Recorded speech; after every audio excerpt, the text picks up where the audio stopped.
Ahojte, dnes sa nachádzam v malebnej dedinke na strednom Slovensku a práve si ideme pozrieť tento nedostávaný hotel. Na internete som nenašiel žiadnu zmienku o tom, či to má byť hotel alebo nejaké sanatórium na liečenie tuberkulózy ani rok výstavby. Takže teraz kráčam hore po schodoch. Môžete vidieť, že trčia všade roxory, chýbajú okná. Pred nami môžete vidieť dlhú tmavú chodbu, do ktorej sa pôjdem pozrieť neskôr. Vchádzam opatrne do prvej miestnosti, aby som takou nevyrušil, ak tu je. Čo viem z počutia občanov alebo ľudí z tejto dedinky, tak sa tu nachádzajú prevažne bezdomovci alebo hráči Airsoftu. Hlavne si treba dávať pozor na takéto miesta, kam šlapete, a vždy si dávať treba pozor na hlavu a neriskovať svoje zdravie, keď sa vám to nezdá. Tu môžeme vidieť hneď prvý grafít na stene z roku 2019. Toto boli pravdepodobne také miestnosti alebo izby. Tu sa môžete pozrieť, aká je tu krásna príroda.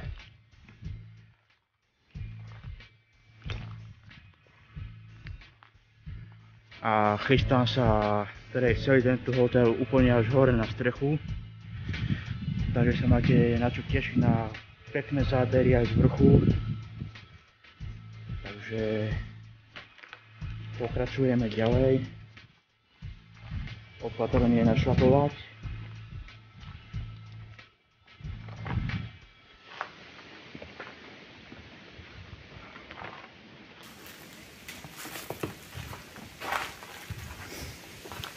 Je to tu strašne, ale strašne veľké. Ľahko tu môžete zablúdiť alebo padnúť, keďže sú tu všade pootvárané výťahové šachty. Na to si treba dávať pozor. A keď chcete chodiť na takéto miesta, tak je na vlastné riziko, alebo dobre, lepšie povedané, na vlastnú zodpovednosť. Počujem tu rôzne zvuky, aj kroky, dúfam, že nenatrafím na takých aircrafťákov, ktorí vybehnú na mňa spoza rohu. Takže nachádzame sa v ďalšej časti. Tu, ako môžete vidieť, tu je otvorená výťahová šachta, je to dosť hlboké. Z tejto sme vlastne prišli, tam boli miestnosti na vzduchovú ventiláciu. A nejako sa mi to tu nezdá, počujem tu všelijaké zvláštne kroky. A počuť tu aj netopierov. Tu ich počujem v tomto, dúfam, že taký nevyletí, nekusne ma a nepremení sa na vampíra. Tu je ďalšia miestnosť, ale tam nepôjdeme, keďže nemám kvalitné svetlo. Ďalšia výťahová šachta. Tu môžeme vidieť schody z prízemia na vyššie poschodie. Takže ideme na to. Tu môžete vidieť opustený výťah, ktorý slúžil na stavbu tohto hotela. Tu hneď môžeme vidieť náznaky ďalších grafitov, Ako môžete vidieť, nápisy na schodoch. Takže kráčam hore po ďalších schodoch.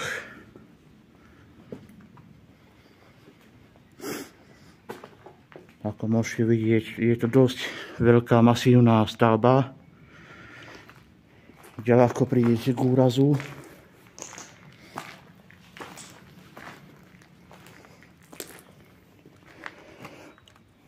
No ľudia, popravde, tak tam by som padnúť nechcel.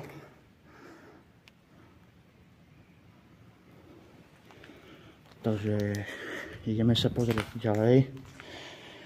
Hlavne je treba mať kvalitnú, dobrú obuv. Zdravím ťa, David. Ako môžete vidieť, po zemi je samé sklo porozbijané. A vlastne nachádzame sa na prvom poschodí. To je takýto celkom zaujímavý grafit.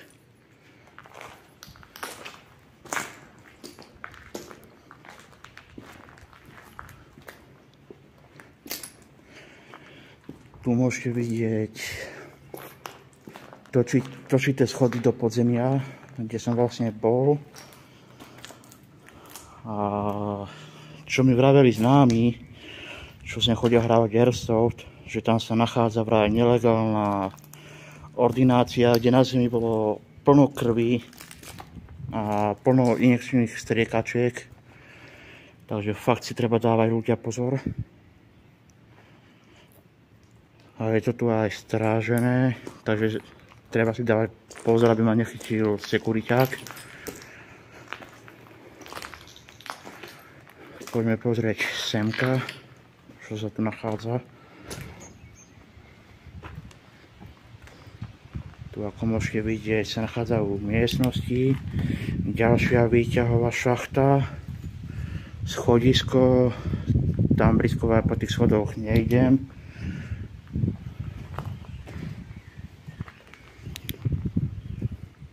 Tam je tma a s tmy mám dosť veľký strach, som to ešte neprekonal.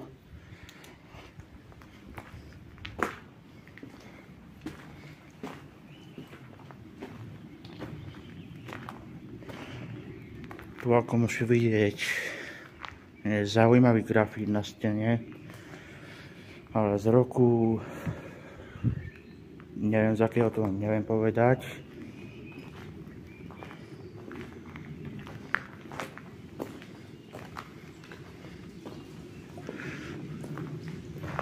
Tu môžete vidieť grafit FTS, čo znamená Fuck the System.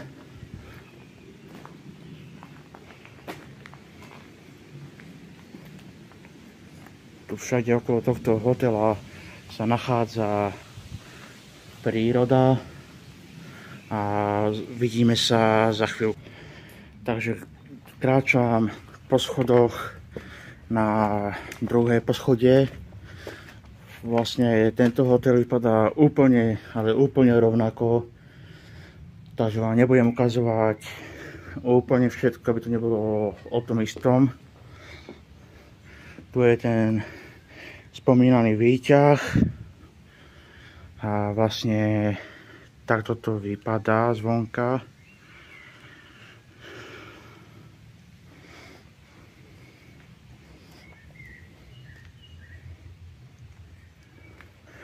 Takže pokračujeme ďalej na spomínané druhé poschodie.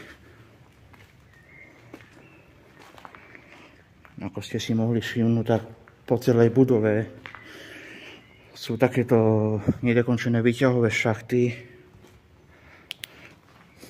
a hrozne tu cítiť hrozne pivo, ako úplne čerstvá vôňa, ako keby tu niekto bol nedávno.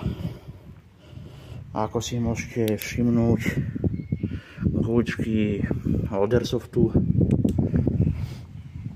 Na takýchto miestach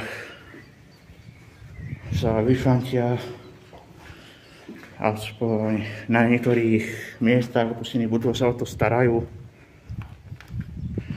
Tu môžete vidieť z jednej strany balkón, z druhej strany,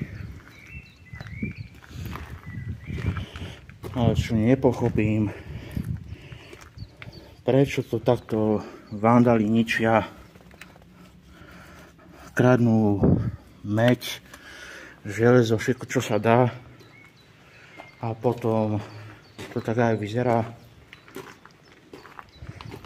Tu sa nachádza práve sprej čierny na sprejovanie, môže stať takých 5 €. Plechovku si nechám na fotku, ktorá bude ako náhľadovka. Takže pokračujeme ďalej.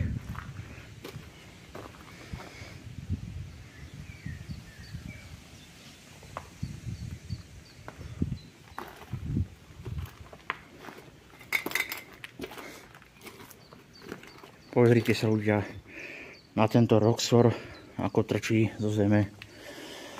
Všade káble, kde bola meď. To už fakt, tí ľudia sú s prepáčením drbnutí. Tu zase smeti.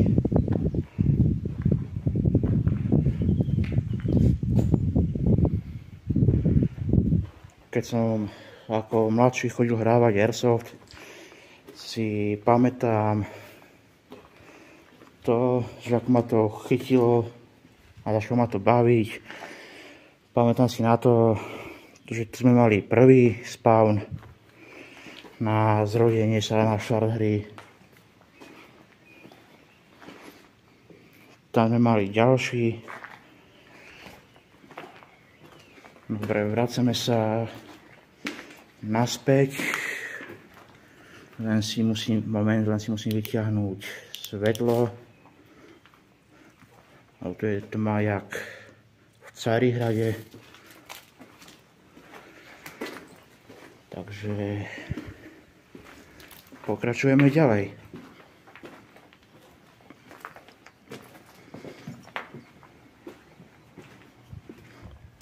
Takže sa blížim ďalším schodom na ďalšie poschodie. Sa to budem snažiť prejsť čo najrýchlejšie, aby to nemalo nadarmo pol hodinu alebo hodinu to video, keď to je v podstate to isté ten hotel. Tu už je celkom dosť výška, s tými problém nemám.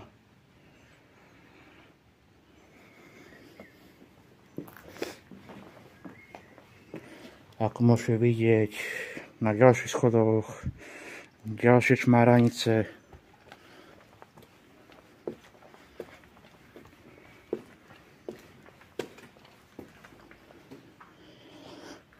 Tu ako to stavali robotníci, tu zanechali stopy a neupravili to, lebo asi vedeli, že tu nemá význam, že to krachne, alebo že už nebudú peniaze na výstavbu. Vlastne tu vidíte ďalšiu tú istú chodbu, len na druhom poschodí. Takýto diabol s nápisom, že chceš sa uliať zo školy. Keďže ja do školy som už dlhé roky vonka, tak pre mňa to neplatí. Ideme sa pozrieť do tejto miestnosti. To bola pravdepodobne kúpeľňa alebo záchod. Ďalšia z izieb. Tu už niekto povytrhával káble, pobral meď, popálil to.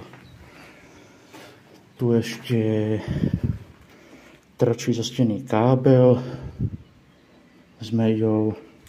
Hlavne sa nedotýkajte takýchto káblov. Neviete, či to nebude pod prúdom, za ktoré zachované budovy. Tam ešte je funkčná elektrika aj voda. Pozrite sa na tú výšku. na ten výhľad, ale krajší výhľad vám ukážem za chvíľu zo strechy. Takže vidíme sa za chvíľu. Takže kráčam po schodoch úplne na samý vrch, kde sa nachádzajú ďalšie výťahové šachty a ďalšie izby. A slúbil som vám, že vám ukážem výhľad zo strechy. Takže nachádzame sa na streche nedostávaného hotela. Na pláne som mal ísť aj do hotelu MS70. Len to nedávno horel nejaký blázon, sprostý ho podpálil.